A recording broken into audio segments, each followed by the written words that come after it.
What I'm doing with this bait is I'm letting it hit the bottom, and I am just barely creeping it. Barely creeping along the bottom. I mean, as slow as you can reel it in without getting it snagged, and basically that bait is just, it's kind of just bumping along the bottom. You got the kick of that swim bait plus the flash that you have in the blade on that jig head, and it's a must when you got this dirty water situation. It really helps those fish. I think it's just an extra vibration for them to find the bait. These fish are down on the bottom, post turnover conditions. Oh, I just got hit. There he is. It's coming up. Oh yeah, it's a good one. Oh, that's a good one. I hooked him and he came at me really hard. That's a good fish.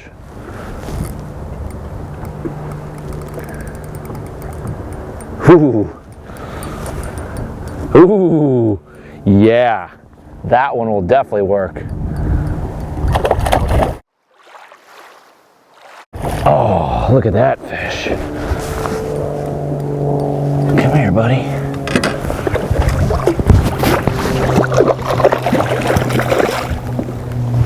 Got him. Oh. Look at that smallie. I mean, look how he ate that thing. He smashed it. Wow, talk about he fooled me. I mean, he really fooled me. They just came up and pushed it. That is a gorgeous smallmouth. I mean, doesn't get any better than that. Look at that fish. Big, fat, wide, probably a 4-pound fish. REINS rockvibe shad and a fish head spin. That is just an awesome, awesome fish. We'll let her go and we'll catch another one. Look at that fish.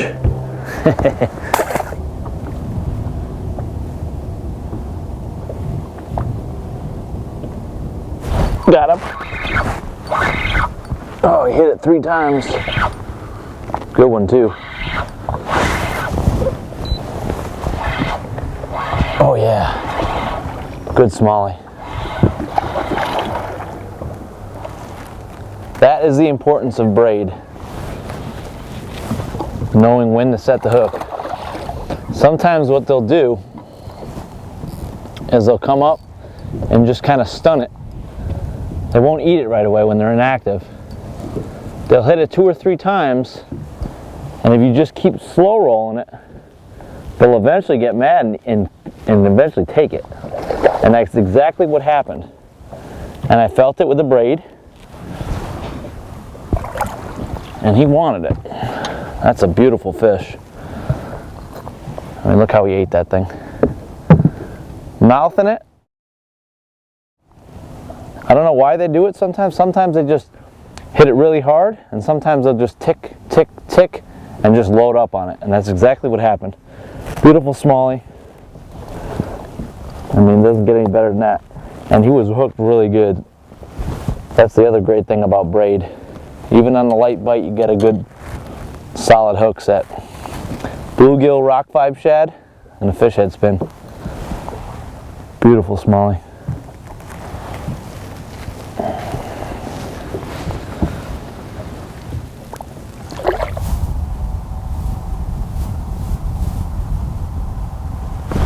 There it is.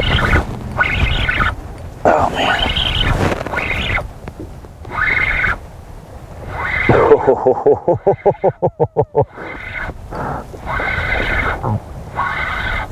That's cool.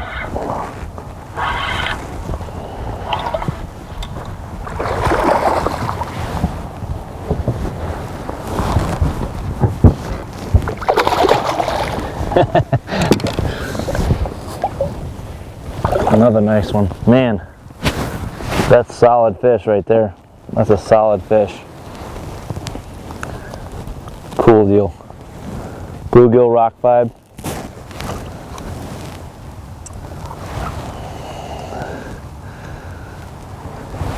That is a football.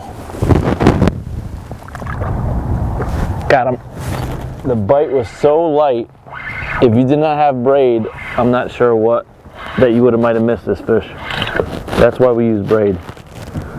It's a good fish. It's a largemouth. Typical largemouth bite. Just an inhale. You just feel a soft little tick. And I got him. As soon as I felt that tick, I hit him. This time of year too, it's critical that you set the hook right away.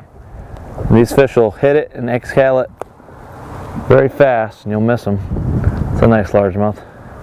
Solid chunk, 2.5 pound fish. Okay, I want to take a second and talk about the setup that I'm using when I'm fishing this technique. I'm using a Dobbins Champion Extreme DX 764 SF. 7-foot 6-inch rod, 4 power, a lot of backbone to this rod. It's going to help with the hook sets, and it's critical to have that 4 power rod. I like the 7-foot 6-inch rod because it moves a lot of line and also casts the bait very far. So if you cast that bait out there and you get bit early into the cast, it moves enough line to get that, drive that hook home, you know, powered by this backbone, and you're going to get positive hook sets. Very light rod, does not feel like you're using a 7'6". It's just, I mean, you fish it all day and it's like nothing. A very balanced rod is the best. It's called the Extreme because it is the best. I'm using braided line, Gamma Torque 15-pound test, and I'm attaching either a 10 or 12 foot fluorocarbon leader, 8 or 10-pound test depending on the water clarity. I'm using 10-pound test today because the water's a little bit stained. 8-pound when it's clear. Using a double uni knot to attach the line, and that's my setup. 3/8 ounce. This is a horse head style jig or a fish head spin, as a lot of people call it. I'm using a smaller blade, and that's going to keep the bait down there. I'll fish this 3/8 to about 30 foot of water, and you can use a 1/2 ounce. A lot of guys will use heavier weights, but it moves the bait faster through the water column. I like something that just kind of creeps it along. You know, it's just bumping off a cover, and the slower the better. That's the key when you're fishing cold water. If you can slow it down, it's a little bit harder to fish, but if you can slow it down, you're going to get more bites. And I'm using this, you know, this rockvibe shad, bluegill color when it's sunny, Ghost Pro blue when it's cloudy. You know, I keep it very simple. This rockvibe shad, it's a small swim bait, very narrow, and it helps get that bait down there. If you're using a bulkier swim bait, it's going to lift the bait. So this combination for me is killer, and you know, it works in not just deep water situations, but mid-range, suspended fish. When I need a bite and the going gets tough, I'm going to use this setup. Hope this helps. Good fishing.